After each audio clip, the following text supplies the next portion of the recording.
and this is something I'm going to be real about, is the dysfunctional mentality or pattern that has been taught to women. And it started in your childhood as a little girl. We are taught about the predatory nature of males.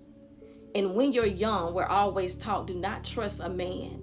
And they always want to know who touched you, who looking at you, who's doing something to you. This is something we learn early about their predatory nature. The issue, the dysfunctional mentality, the issue I have is that you are taught all these things. So now you have the wisdom about it. And you're supposed to use that wisdom, have that skill. But when you start using that same mentality, that wisdom towards the men that these women are with, then now it becomes a problem, because everybody's bad except for their man. Everybody's bad except for her brother, her cousin, her daddy, her uncle. That's a dysfunctional mentality, in my opinion. It's always that your person is the exception to the rule. So now as I'm growing up and I'm using the same wisdom that I was taught as a little girl, but when I start using it towards your company, your people, then all of a sudden you're tripping. You see what I'm saying? That dysfunctional mentality there, they always got somebody who's the exception to the rule.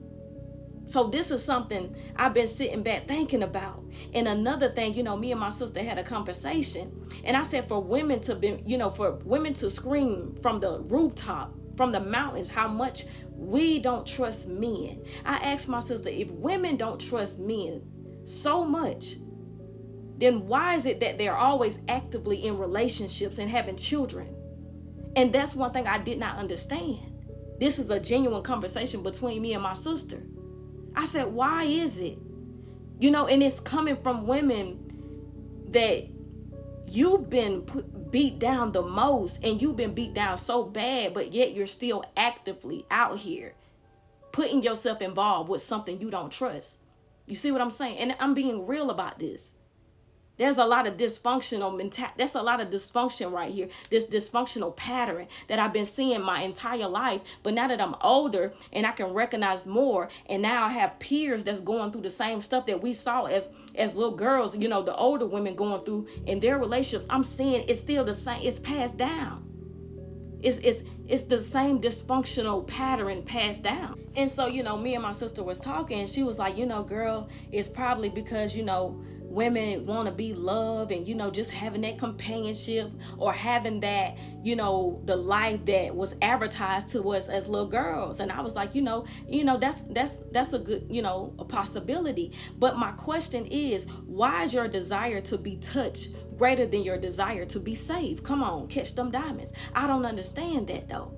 Why is it that your instinct goes out the window? Why is it that you continue to lie to yourself, even though you're in a relationship or, situation where that this person is no good for you? You know that this person has a predator, mentality. Why is it that you still override everything within the woman, within you? That woman intuition, why is it that you still do that? And why is it that you still invite the predator inside the home where you have nothing but weak and vulnerable there? Come on now. And why is it that you expect the children to always be on, walk on eggshells? Because you want to bring the wolf inside the house. Because mama want to be touched. Why is your need to be touched greater than keeping people safe in your house? You see what I'm saying? And like I said, and when they'll teach you these things about the predatory nature of males, but when you use it towards their boyfriends, you tripping. He ain't like that. Nah, not mine. Not mine. Why? Then why do you preach this? Why do you preach this over and over? Why is it that yours is the exception? Because that's who you sleeping with right now. And then we wonder how kids always, for little boys and little girls, to end up having, this trauma from somebody violating them. Because mama try to act like she don't see. I know we see.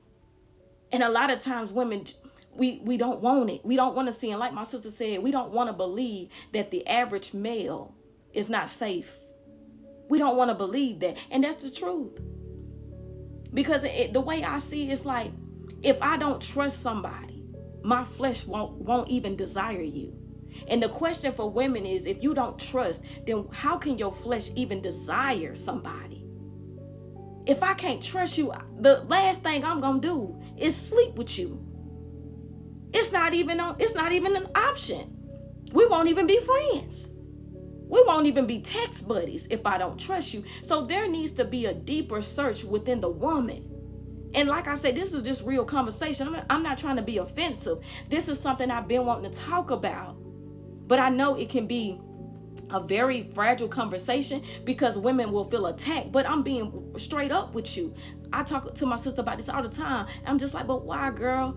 Check me out. It's one thing though, when you are single and you are not mingling. I mean, even with your body, like you're somebody who's always grounded. You single. If you haven't met somebody you can really be with and y'all are like a pair, y'all like this locked in, you by yourself. And then every once in a while you might want to see what's out there and entertain this person. They may seem interesting on the surface level. You get to know them a little more. But this is more so for women who actively dating and being sexually involved and having children. And it's like, no matter how many horror stories come out, women, you still go out here and actively be in this, you engage where it ain't safe. In other words, what I'm saying is take 5, meaning take a break.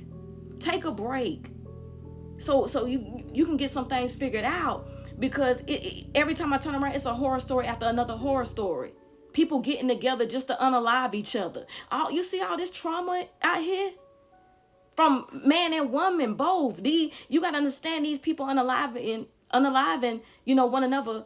These are people, these were kids that never got, what I'm saying? They didn't get the clear. They didn't have nobody to help them through. You know what I'm saying? So it's like, take 5. Because it's crazy. Your desire to be touched and be in the bed with somebody is deeper than your desire to be safe. That's crazy to me. Like, I ain't against relationships, but I'm against this dysfunctional mentality. I'm not against marriage. I'm against dysfunctional mentality. And my thought is, my philosophy is, there needs to be work done within here before we ever think about, a marriage. You know what I'm saying? Because when I think about marriage, that's top tier. Come on now. That's up there. That, you know what I'm saying? That's up here. That's golden standard. But now marriage is so in the ground that when I see people get married, I just feel like, ugh. Because it's like, it's you know what I'm saying? Like, it's dirty now. There's nothing elegant about marriage or beautiful. You know what I'm saying? On average, it's just a bunch of wild people trying to tie the knot just to say, they did the American thing, the American dream thing, or the fairy tale thing. That's all I see. So it's not even celebrated. Just like when people have kids, it's not the same. It ain't fresh no more. Because it's like, it's just happening every day. Every day, B, it's happening.